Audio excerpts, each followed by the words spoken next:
мектепте сертификатқа құштар оқушы сайысы өтті. Мынау қазақ тілі әдебиеті пән бірлестігі апай ағайларының ұйымдастыруымен. Былтырғыға қарағанда биылғы оқушылар екі еседей көп болды. Бұл да біздің әдебиетке деген қызығушылықтарын артып келе жатқандығының белгісі деп ойлаймыз. Алдымен мынау қатысқан оқушыларға біз ынталандыру сыйлықтарын беріп алайық. Ал ең интригалық сәт жаңағы жүлделі орынды соңына қалдырайық, иә, балалар?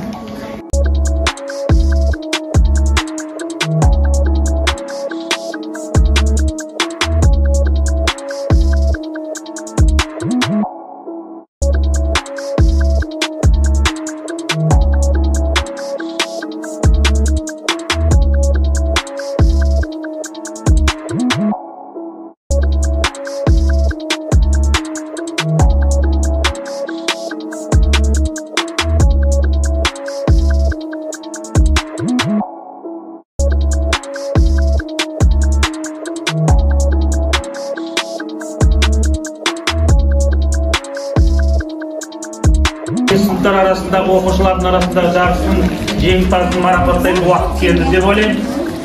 Мына жарыса кітап оқиды деген бәріміз жарыса кітап оқыдық.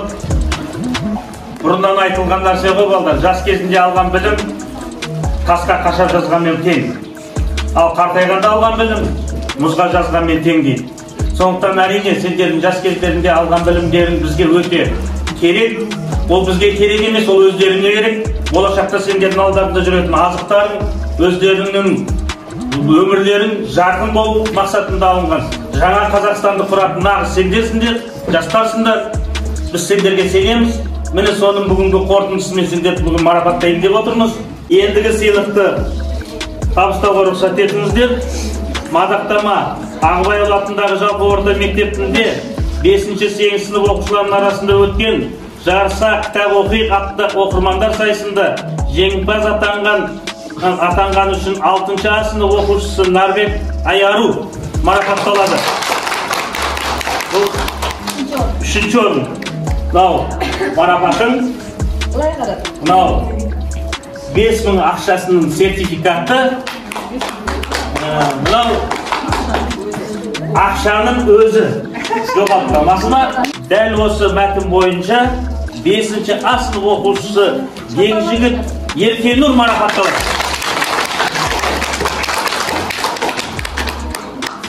Құтты болсын. Мынау марапатың, мынау сертификатың, мынау 10.000 ақшаң. Молодец.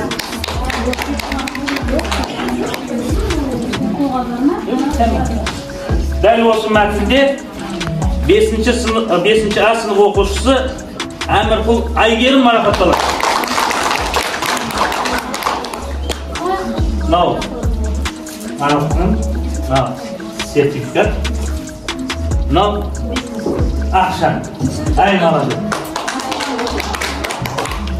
Дәл осы мәтінде 4-ші А сынып оқушысы Еңжігіт Нұртұлға марапатталады.